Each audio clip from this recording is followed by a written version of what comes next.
Welcome to the warm-up, and I know what you're thinking, you're not Stu Wakeford, and you'd be correct. I'm Luke Gregory, and while Stu's off feeling a bit ill today, I'm stepping in, keep the show going.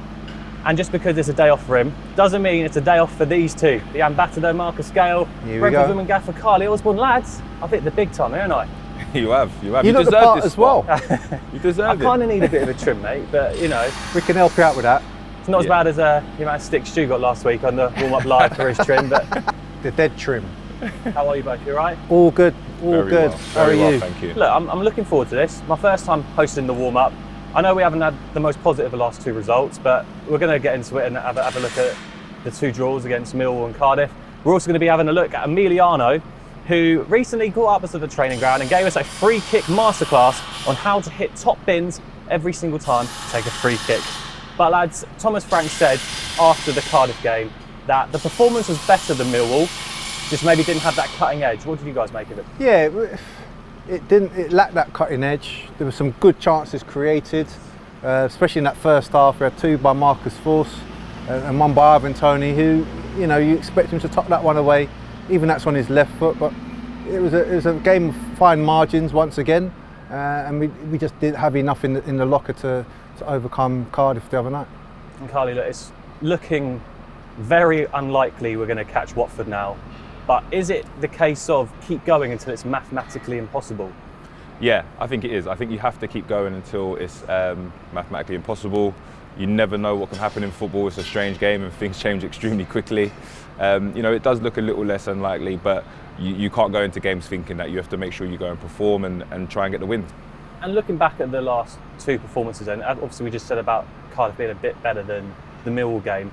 What do you reckon changed from the Preston one? Because obviously we're coming back off a 5-0 win into them home fixtures. The players would have been full of confidence, Marcus. Why couldn't they repeat that Preston performance in them home fixtures? That's a great question. Have I got the great answer for it? No, I don't. I said earlier, it's a game of fine margins. Once you get the early goal, the first goal, I think that kind of sets the tone, fills your team with confidence, and you'll start pushing. But once, you know, we don't get that first important goal the other night, then it starts to build up that sort of pressure, maybe a bit of anxiety in the side, and we just couldn't get going as we normally would. And Marcus Fosu had a good chance early on in that game. It was a lovely play down the right-hand side. Roslev pulls it back. And what I'm thinking then is, reminds me of that Fulham goal he scored earlier in the season in the Cup when he proper whips it. He just didn't get the connection, Carly, did he? Yeah, he just didn't quite get the connection. You know, I don't think he was fully set right for it, which was a shame because, you know, there was a few chances as well in that game where he was hoping he would score, and he is, on a whole, a very good finisher. But I think that's probably just a little bit of kind of the streak and the role that Brentford seem to be on at the moment, because they are still creating chances in games, we're just not taking them. And Marcus Fosu did have another chance a bit later on. Beautiful header back across goal by Ivan. And I don't know if the positioning Marcus is in an awkward position to try and put it in, because on TV you're probably shouting, how's he not scored that? But is that a harder chance than it looked maybe for Marcus? It can be. I think that because Brian was quite close to him as well, he probably didn't realise that was Brian there coming in for the shot, and that may have just put him off slightly.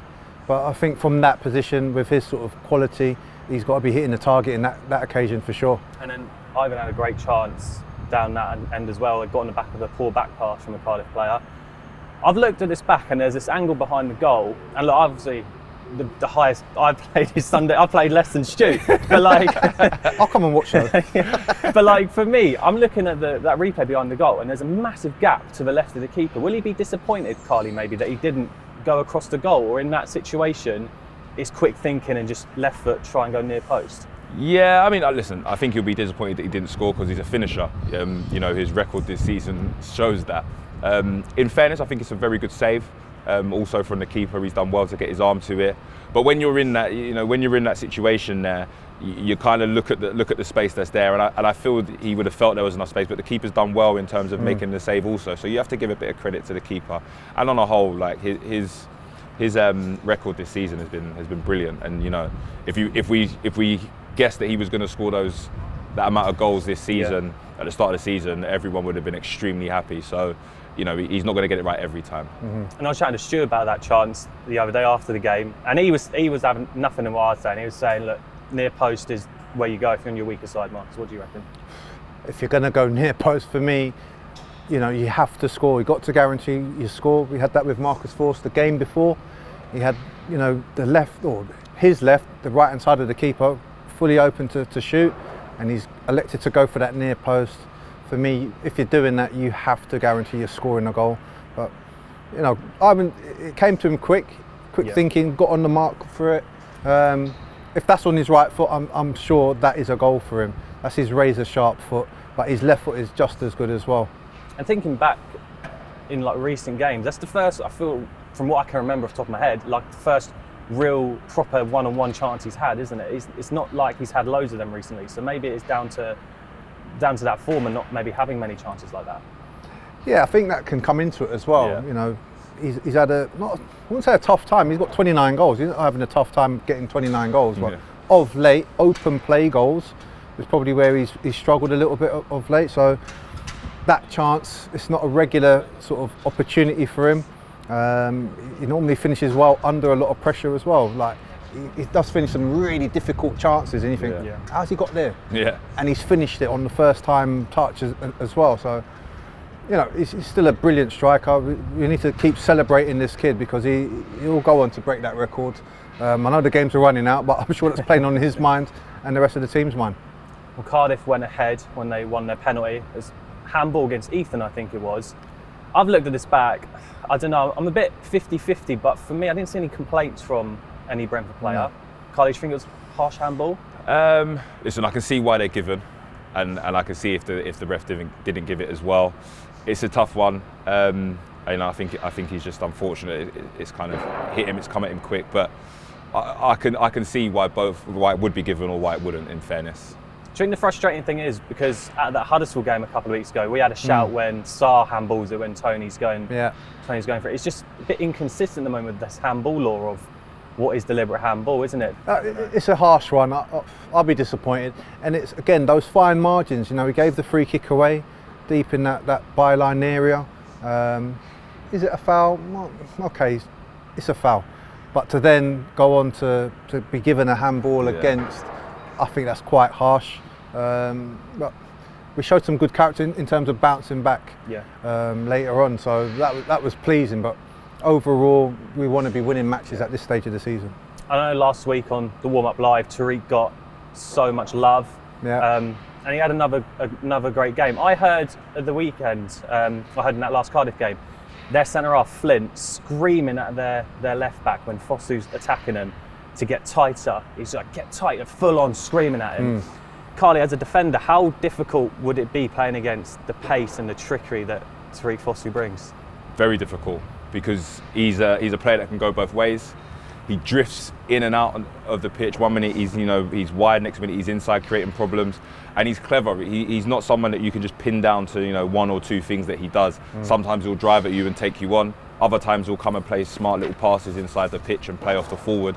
So he's very difficult, and that's why the Cardiff defender Flint would have been screaming at his fullback to get close, because he doesn't want him to come inside and maybe cause more problems. Listen, Tariq's been fantastic since he's come in. I think he has made a slight difference in terms of the chances that Tony's now kind of getting and how much Tony's getting on the ball. They seem to link up really well. I think it's pleasing for him to get his chance. And he got his goal. And look, albeit at the moment we'll take anything that's given. The keeper's done a howler, but I guess if you don't shoot, Marcus, you don't score. Yeah, he deserved the goal. He's performed really high in his standards. Great opportunity for him to stamp himself into that team in an uncustomary position, but he's taken to it as if he's always played there. And as Carly said, he's creating problems. He's twisting and turning. He's dragging defenders into positions that they don't want to go. And a bit fortuitous with his goal, but at this stage, we'll take that. It was a strike on target. Yes, the keeper's fumbled it, but we'll take that goal. Well, it ended in a 1-1 draw, and there's plenty still to play for in these final 4 games. Now, in November 2018, Robert Rowan was tragically taken from us at just 28 years of age. AKA Day is a virtual charity challenge designed to encourage and support your health and well-being, and here's how you can get involved to help raise money.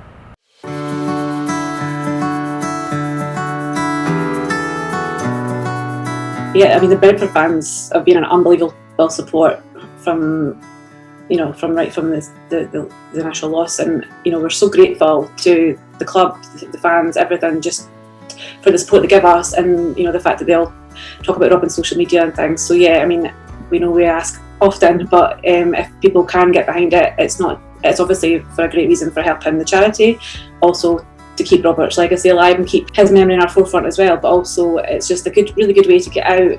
The weather's starting to get a bit better, so hopefully you can sign up, get out for a minimum of a kilometre a day, kind of mental health, physical health, and raise some money for a really good cause, and just be really proud to be part of these Bees family, because they've supported us through so much, and we're just really grateful for your ongoing support and love.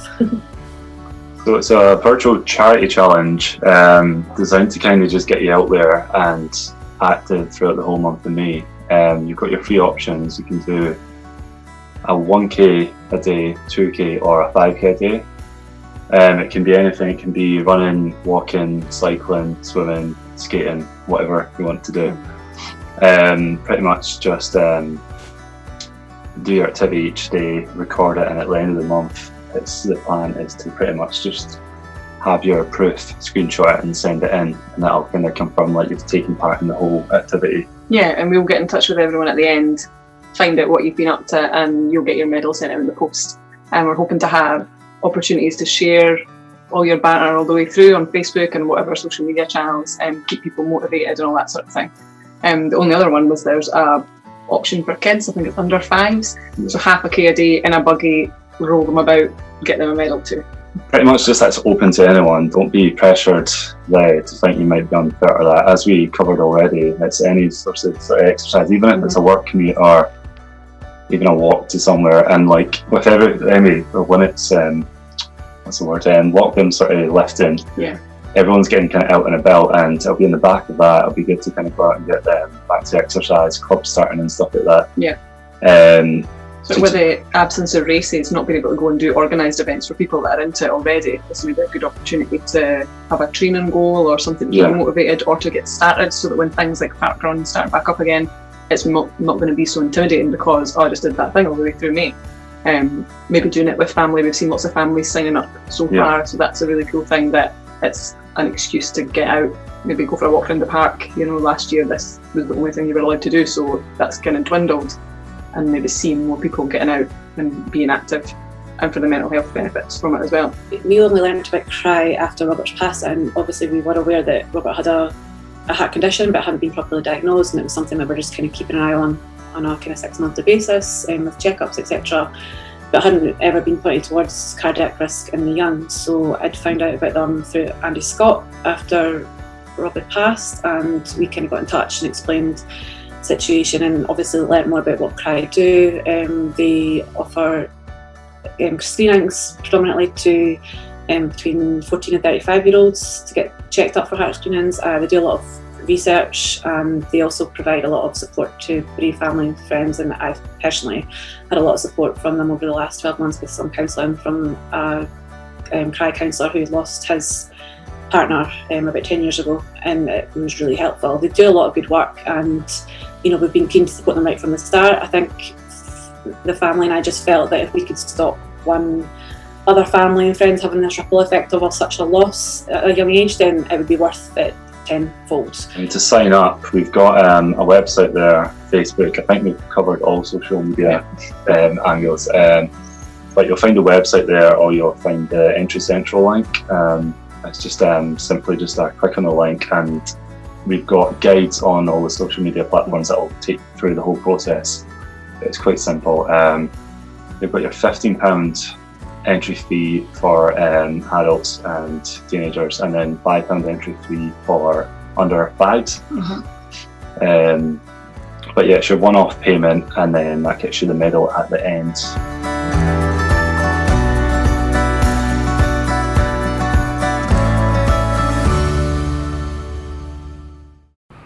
Well, it's all for a great cause, and we'll leave the link in the description if you'd like to find out some more information and get involved. Lads, back to the football. Again, Thomas said in his post-match after Cardiff that they're going to keep fighting until autos is mathematically impossible. But he also said they want to start now creating momentum into these last 4 games. How important, Marcus, is momentum going into these last 4 games? Yeah, it's vitally important. We need to build that momentum gradually. It's not just going to happen overnight. We've got a similar form to the 2005-06 season in terms of the draws and the sort of lack of wins at the crucial part. And we stumbled into but we got into those playoffs against Swansea, and it was tough going at times just to keep that momentum going. But we've got the capabilities of doing that. You've got freshness of players coming back from injury and stuff like that, so that should help us in going forward. And Carly, you're a manager. These last 4 games, talking about momentum, all this, but maybe could we use this time to give Ivan a rest, give some of the players a rest, and have a little play around, see if anything else could work? I think you can to a certain degree. I think in the back of your mind you're still chasing that automatic, so you don't necessarily want to take your big players out to give them a rest. But maybe give it another game or so, or when it becomes mathematically impossible, you then might make the change just to kind of keep them fresh for when you go into the playoffs.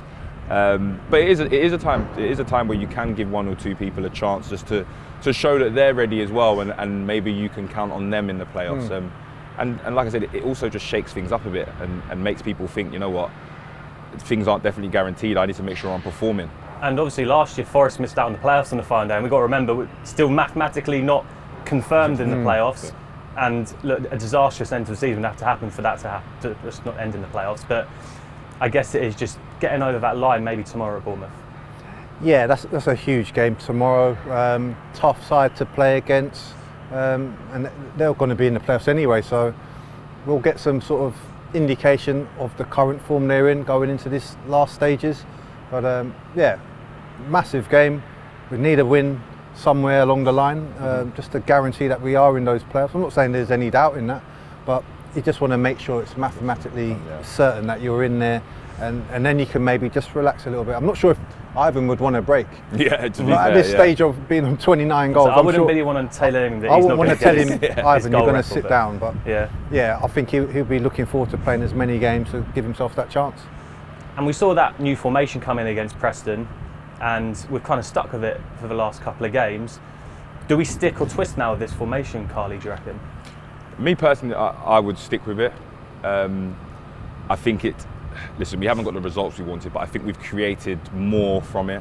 I think there's more fluency within the play, and I think it brings the forwards into the game a bit more as well. And I think it creates more problems for other teams in that sense. So for me, I would stick with it.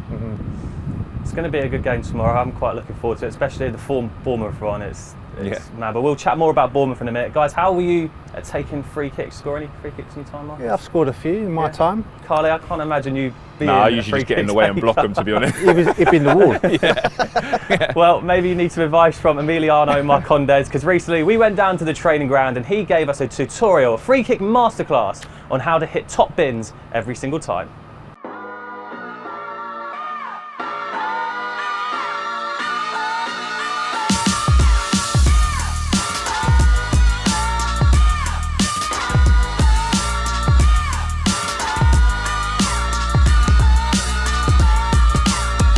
Today I want to show you down in all details how to do the top spin free kick.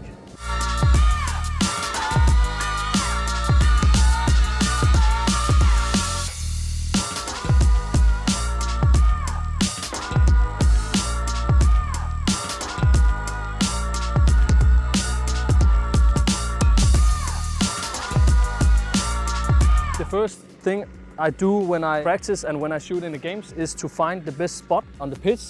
Not in a hole, try to find a good place where it can be on top of the other grass. I put the ball down. I don't think about hitting the logo or anything. I don't see a benefit of it, so that's why. So when I have placed the ball, I always make sure that the grass here is nice, so I don't put my standing leg and slip. I go back, always straight to the ball. I don't run. My run-up is not in this position, but I always go back in this line so I can see the line of the ball. because I don't want it to curve.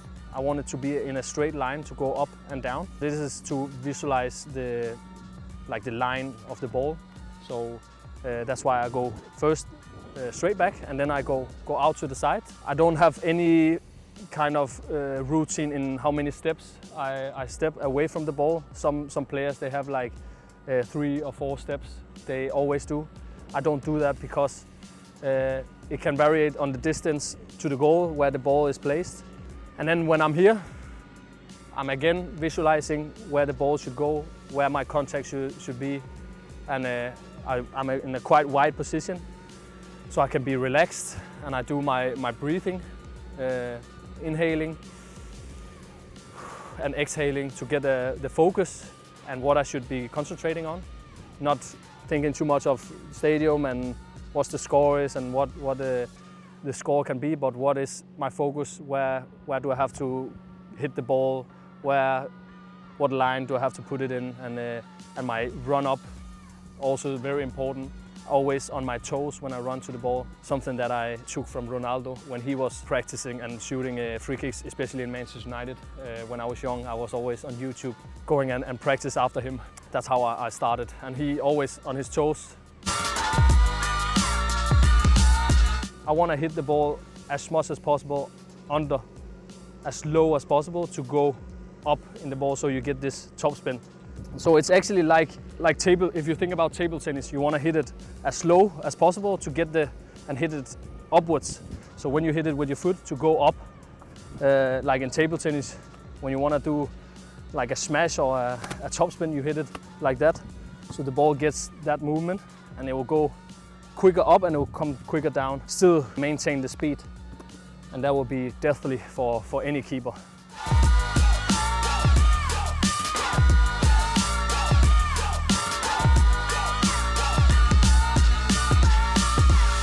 So that's how I take a topspin free kick. The key points, I would say, is placing the ball, the run up, and the contact of the ball. Yeah, now it's off to you to practice and be better. There you go, Carly, if you want a tutorial on how to score a free kick. I'll be taking lessons, don't worry. Lads, back to the football and the big game against Bournemouth tomorrow on the South Coast. Marcus, could this be a little taster as to what we could expect, maybe if we do qualify for the playoffs going into the 3 games? For sure. We're going to pick up some key points, and Bournemouth will be doing the same, particularly if we do persist with the 3 at the back. They're going to take down some notes on how we transition with that ball, with Christian in the middle there. So, yeah, interesting game, but at this stage it's just getting through with a clean bill of health, getting players fit and firing, and building that momentum to go into this last stage of the season. And Carly, on what Marcus just said there about potentially making notes about the opposition, could we use this to maybe throw Bournemouth off and make them think that we'd play a certain way that if we were to meet in the playoffs, we'd have one up on them? Yeah, I think the manager will be possibly thinking about that. I think the game's going to go one of 2 ways. It's either going to be a game where they both kind of really show and stamp their authority, so that the opposition might be a little bit more fearful, so to speak, going into a playoff game, or they might try and just do something completely different to throw each other off. I think the most important thing is Brentford kind of focus on themselves and what they want to do and how they want to play, and the rest should take care of itself. And Marcus, Bournemouth are 7 wins in a row. It's a remarkable achievement to do that in the Championship. They've scored 21 goals in that process as well. Do you reckon the game tomorrow is, we've got to have a solid foundation, that back four's got to be solid, and maybe then we can build on that to potentially get a goal and nick a 1-0? Yeah, you start with those solid foundations at the back, but you also want to be able to create problems for Bournemouth as well. They'll know there's 2 forwards that can score goals in our team if that's going to be the same lineup. So they're going to be a bit wary of us as well. They've seen what we've done going away to Preston a couple of weeks ago. Scoring 5 on the road is not an easy thing to do, but we've achieved that. Yeah, we've drawn the game since then, but a massive game for us to go there and try and stamp our authority pretty quick. But it's going to be a battle in that midfield area. That's where the game's won and lost, and then it's about chances. Who's going to have the sort of bottle to take the chances or not? And I was looking at the goal scorers in their last 7 or 8 games, and it seemed to be getting goals from everywhere at the moment. I think they've had 6 different scorers over their last 7 goals. So it does just prove, Carly, they're a threat pretty much. And I think Billings scored quite a few recently as well. They're a threat from everywhere at the moment. Yeah, they are a threat from everywhere. They've got some real good quality, you know, players that have played in the Prem and things like that. So it's going to be a very tough challenge. But Bournemouth will be aware that when Brentford are on form and on their day, they're one of the biggest threats in this league. So, you know, let's just go there and hope that Brentford can put in the performance that we know they're capable of and get the 3 points. And how do you think they do that, Marcus? How do you think they go there tomorrow and get that win? Tempo, that desire. I think the way we've started the last few games has been quite reasonable. You know, we've shown some purpose, especially with Christian in this early stages, coming forward 10, 15 yards, even further. Travelling with the ball caused a lot of problems the last 2 games. So if we can maintain that sort of start and just have that cutting edge, we're just missing that little bit of stardust, that little bit of magic in the final third. But as I said, we've got the magic man in terms of Ivan Toney, desperate to score goals. He will continue to score goals. We've just got to present him with the right chances to do that. Well, it's going to be a very good game on the South Coast tomorrow down at Bournemouth. 12:30 kickoff live on Sky Sports. And before we go, last week on the show, Carly, Marcus and Stu gave you the opportunity to win a signed Tariq Fosu FIFA Ultimate Team card. All you had to do was tell us your favourite Brentford comeback. Haven't got your bowl today, Marcus, but the winner on the screen now. So congratulations, we'll be in touch and we'll get you that signed Tariq Fosu card. Tomorrow's game, it's going to be a big one, lads. Should we get score prediction, I think? Oof. Marcus, what are you saying for tomorrow? I think the way things are going, we'll probably get another draw. I would love a 2-1 win, but I can just see another draw, 1-1. Because Gailey's gone for the draw, I'm going to go for a 2-1 win. Well, let's hope it's going to be a good one. And we're going to leave you with this video of Sergi Canos, who's had an incredible story up until now. Last week, making 200 appearances in a Brentford shirt.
Two bits of news to talk about, one good, one bad. I guess first of all, how are you feeling at the moment?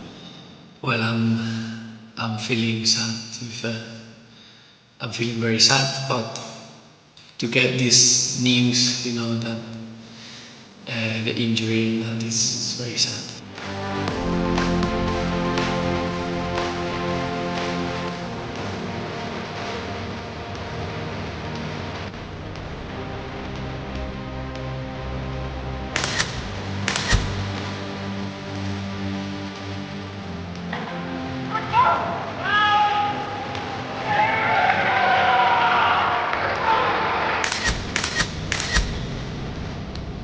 Well, a lot of emotions, you know, like I've been wanting this goal been waiting for this goal for a long time.